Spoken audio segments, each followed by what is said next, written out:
Johannes, good to see you. Let's sort of start with a sort of squad update. Anis Ben Slimani, what can you tell us in terms of him and any update on that injury? We hoped actually to have him back on pitch Monday when we started. That was not the case, so it will be a late decision, late call for us, where we have to wait and see until tomorrow. And with him, as you say, is it a case where you haven't got him on the grass at all yet so far, and the hope is that he's been a little bit on the grass. He's been outside a little bit, but it's also a case of us looking at the schedule and seeing what's actually the best decision for us to take. Of course, the game tomorrow is important, but we also, after the derby game, or with the derby game, stepping into a week with 3 games in 7 days. So we also have to have that in mind. Yeah, that's a trade-off, isn't it? Pushing someone back a bit quicker. It is. Yeah. And in terms of the squad generally, is there any sort of other concerns heading into this weekend, or any of those players that have been out returning? No, it's the same. Still a couple of weeks on these guys where it's still, I think, Lungi, who's maybe most likely to come back as the first one. Barnes is still out a couple of weeks. Fastnack still out a couple of weeks. Must be it. And then of course Tony Springett, which we don't speak that much about, but that's a longer one, and he will be until Christmas, I think. Yeah, what is it that he's? It's a back injury. Right. Where again, I think so far they try to deal with it without surgery, but it can be surgery at some point. But it's a back injury, and that causes big problems. So not before Christmas with him. Is he one that you had in mind to come into your first team group in sort of pre-season? Is he one that would have gone out on loan? It's difficult for me to say, because we didn't see him that much. I think, of course, I could see that he played some games and he had some minutes here on highest level. So definitely one that we had to see and see how close he was to the group. Of course, now that's difficult. So we have to be patient with him and see how it goes. First of all, he needs to be back on the pitch again. I've obviously got to ask you about the news this week. Narcis leaving, Paul Clements leaving, Harrison leaving as well. As I guess on a first note, how delighted are you for them to get, particularly Narcis, to get that opportunity at a championship level as a head coach? I think he's made a little secret that he wanted to step up. I thought you were about to ask me how delighted are you that they leave. You can say that if you like. No, not at all. I'm very, very happy on behalf of Narcis. That's a big job for him, and also well deserved. So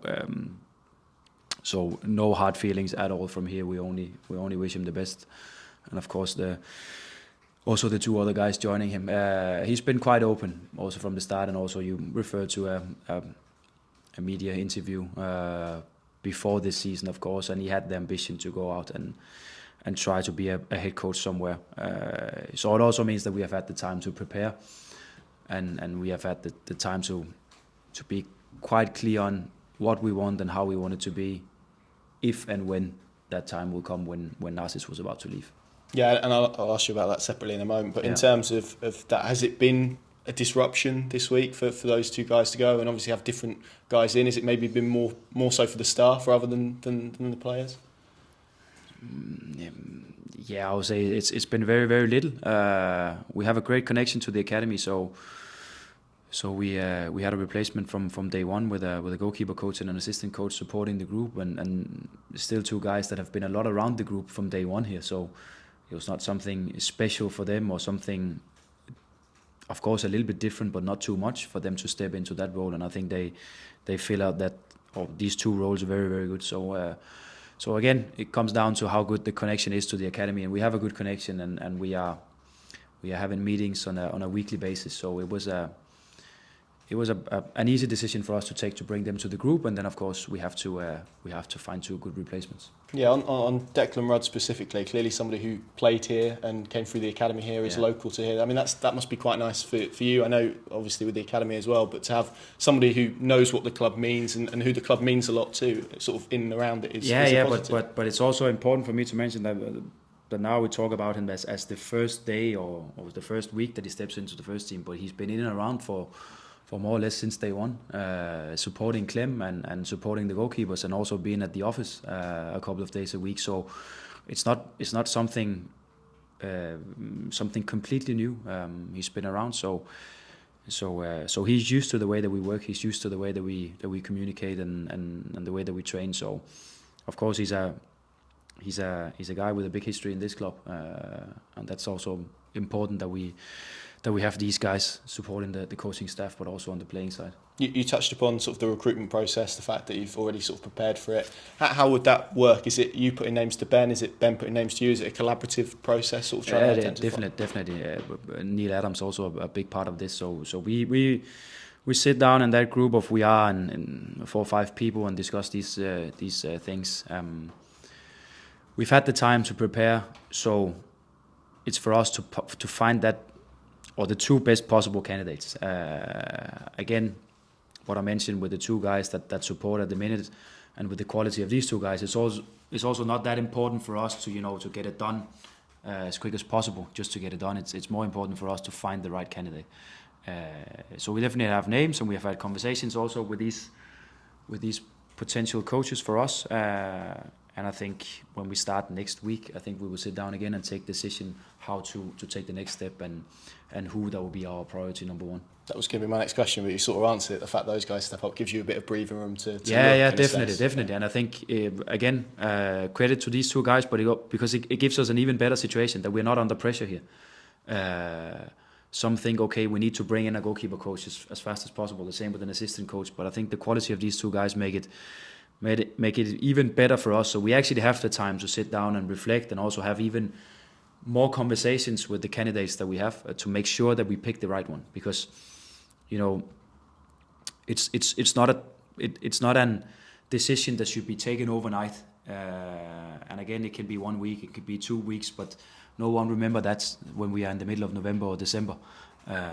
But we definitely will remember and see if it was the wrong pick. So I think that's important for us.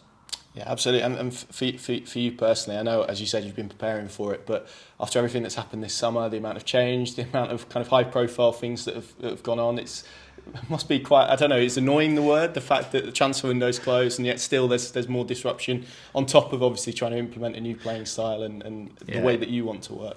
Yeah, one window closes and then 5 other windows they open up. So it is part of the game. It is how it is. And again, we can also choose to do it opposite, where we have less skillful coaches in the group, and then of course there's maybe less risk that they will leave.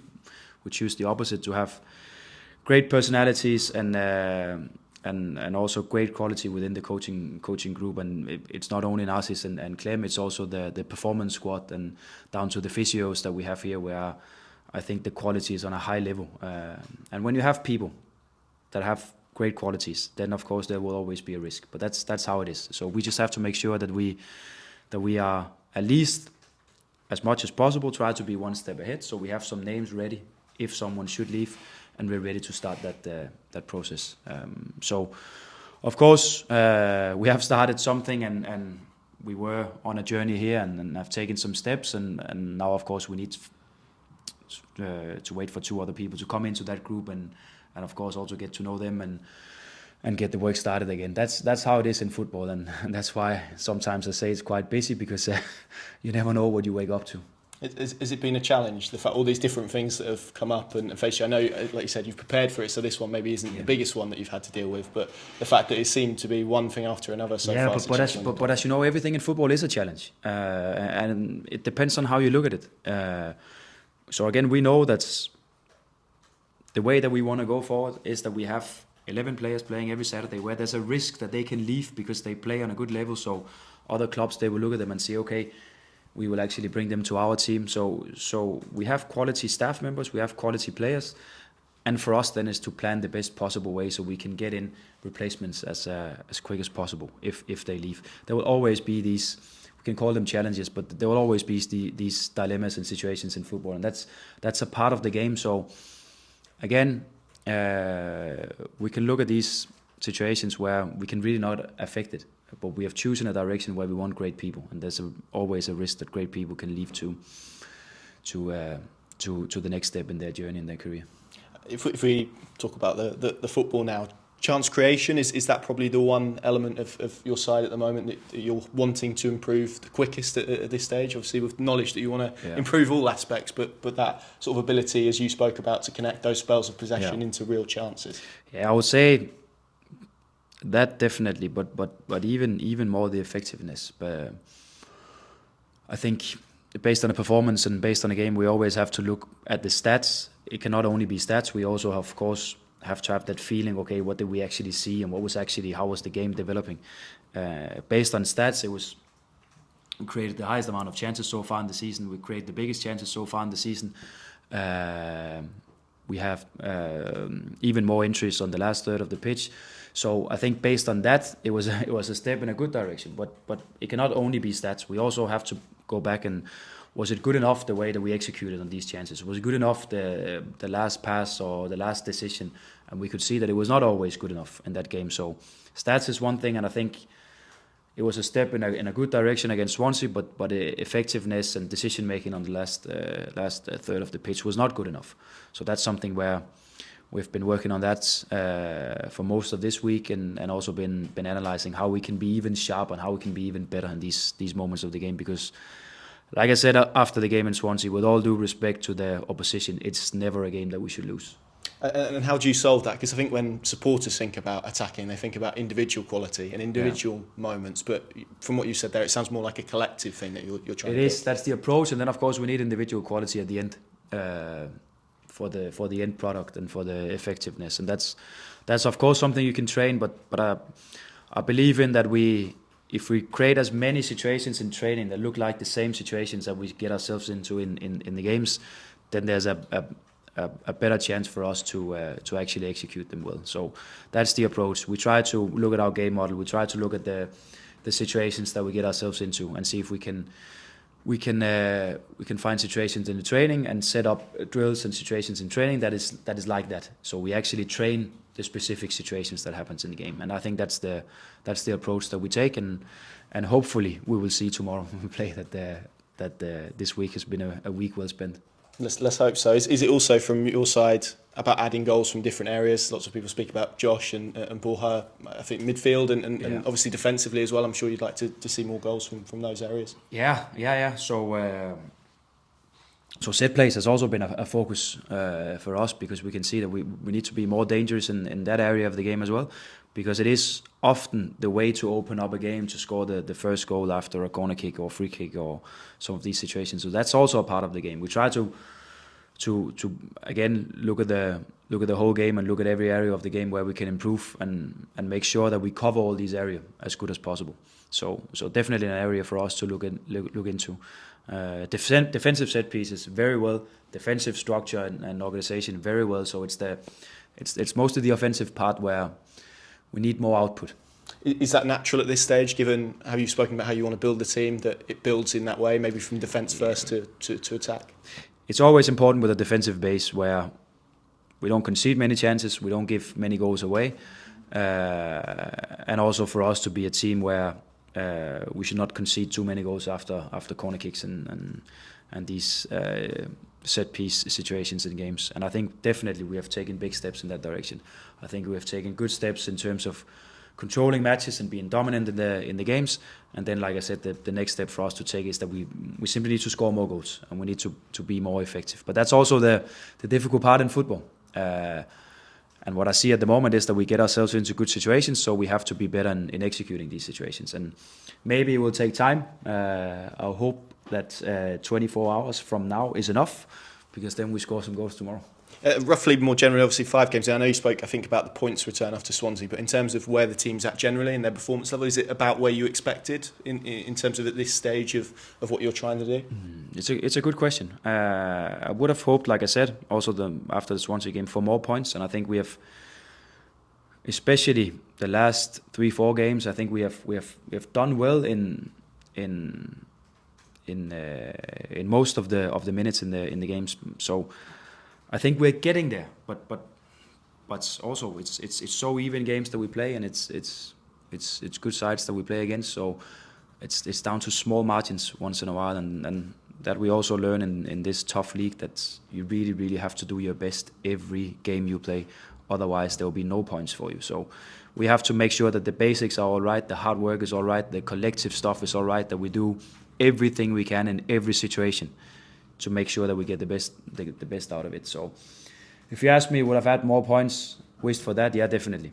I would have hoped that we were maybe on 8 to 10 points where we are now, but again, that's not something we can affect now. The only thing we can focus on is the performance tomorrow, and hopefully that will be a good one. And I think for all the support that we have gotten so far from the fans, I think definitely we will do everything we can to give them a good Saturday. Just a couple more from me, but on the game tomorrow, what sort of game are you expecting? Because I think when we think of Watford, you think physicality, athleticism. Is that what you're expecting from them? Yeah, definitely. And that's also what we have prepared so far this week, that we have to be aware on their quite vertical game, that they can attack, with quick players up front. Physicality is a big way of how they play. They can run at you. So if the organization is not in place, if your structure is not good, and you open too much space for them to run into, then you can get yourself into trouble. So the structure needs to be well in place, and then we can still see that if we do that well, and if we find our positions quick, and if we start to make our passing game in a good way, then we can open up some space for us to hurt them. But it is a game where we really have to be on our front foot and avoid too many duels. And we do that by having good positions. You mentioned the fans earlier. This Carrow Road run, I know you sort of inherited it rather than sort of built it. But as a coach coming in, it's a useful thing to have, isn't it? That strength at home with supporters used to seeing a team winning over a pretty prolonged period of time, albeit it maybe adds a little bit of pressure every time you do it to retain that run. Yeah, pressure, no pressure. It's just, of course, we're in the football world to give and to create fantastic moments, and especially in front of a home crowd, it's fantastic to get a win. I really felt it the last 20 minutes of the Sheffield game last time, where you could really feel that even though the boys were tired, that they got that little extra push from the stands to be able to put Sheffield under pressure. And I think that was clearly something that we can use, and I know that we will get all the support that we can again tomorrow, because it is definitely useful. So that's also part of the reason why the record is so good here at home. And like I said, we just have to make sure that we put in a good performance so we can get the 3 points. Just final one for me, I wanted to ask you about Onel Hernandez, who's obviously a player that wasn't in the first match day squad of the season, but I think in cameos has shown some pretty positive stuff. Is he one that you think is getting closer to being a starting position? Is he one that you feel can have more impact from the bench against tiring defences? Yeah, that's sometimes the issue when you are a player like Onel, where he's actually sometimes even better when he comes on the last 20 minutes and against a tired fullback and against a tired defence, where he can really go at them. It's also a player where we can see that with the playing style that he has, it's sometimes difficult for him to go 90 minutes. So it's always a conversation for us. Do we want him to be in for the first 45 or 60, or actually put him on for the last 30 or 20 minutes to see if we can open up the defence, or see if we can create some situations a little bit more simple. So that's always the debate when we speak about Onel. But like we could see in Swansea the other night, is that when he comes on, something happens, and it's for us to make sure that we use that weapon best possible way. Good stuff. Thanks, Johannes. Good luck tomorrow. Thank you. Thanks, Connor. Andy? Yeah, brilliant. Yeah. Thanks, Hi. You mentioned the physicality Watford have in their team. Are there any concerns that you might lack a bit of physicality in midfield if Slimani doesn't play? Because I know that's one of the reasons he was brought to the club, isn't it? Yeah. Now you see concerns, and it's a negative approach to it. I'd rather prefer to say, okay, if we do our game well, and if we do like we're supposed to do, and our game model is based on, then we will definitely have the chances. Then we don't need all that physicality. If we can avoid duels, if we can play quick enough to go around them and in between them, then we don't need all that physicality.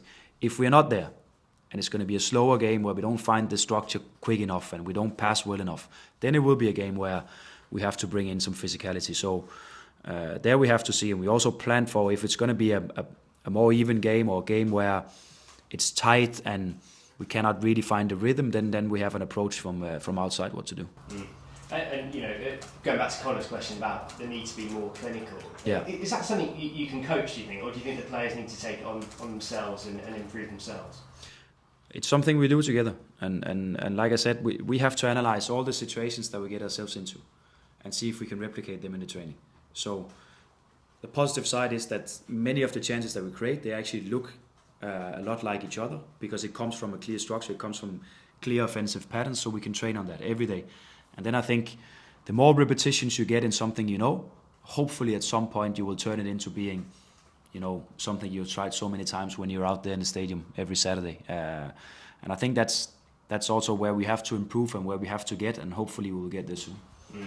And have you been happy defensively? Because defensively you've been pretty sound, haven't you? Yeah, I have. It's I can't remember exact how many it is, but it's I think it's 3 or 4 games out of 5 where we have conceded less than 1 expected goals against, which is definitely positive. And I think that's a big improvement from where we started. And I think there's been done some really, really good work, both in the back line, but also the midfielders and the strikers in front. Just some of these moments in the game where strikers, they need to track back. You saw that Josh lost it in Swansea after 15 minutes and he just sprinted back 70 meters. That's really what we need in the team to build that discipline and build that defensive structure. So the opposition, they should really, really feel that they have to do everything they really have to do to score a goal. We never give away easy goals. Yeah. And the final one, Kay Gordon, he didn't get on the pitch last week, but he's had 4 weeks training this time. Is he someone that's close to getting into that team, do you think? He is, if you only look at his technical abilities, because he's a good player, good dribbling qualities, good finishing qualities. He needs some, again, physicality and some fitness to be 100% ready. So he's not a starter for us yet. I would like to bring him in to play some minutes tomorrow, because that will be the first step in his Norwich career. So it's a guy where we can definitely see what he can bring to the team, but he's not ready yet to play 90 minutes. So it needs to be step by step. But I think he can be ready for minutes tomorrow. Great. Best of luck for tomorrow. Thank you. Thanks, Andy.